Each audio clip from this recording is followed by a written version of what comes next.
Alright, so in this video we're just basically going to show you how to change your headlight switch in your Foxbody if it freezes up or just generally takes crap. We're working on a 1985 GT.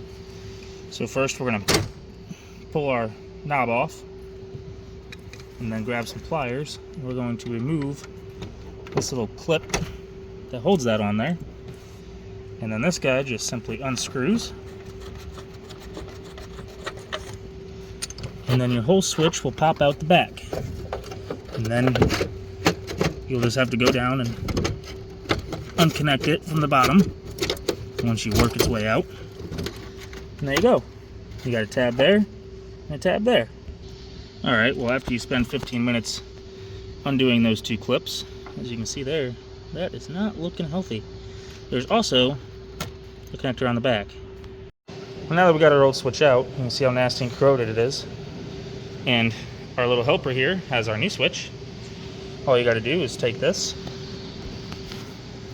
press this little guy down here, maneuver this rod out, and insert it into your new switch.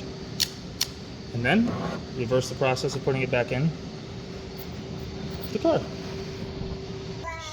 Now we got it swapped out, we can go ahead and plug it all back in and insert it back up into the dash. This should work, I believe, for 79 to 86 Foxbody Mustangs. Can't be fully quoted on that, but I know at least it works for the 1984, 5, and 6 Mustangs. Considering they all had the same dash up into from 79 to 86, I believe they all have the same headlight style switch.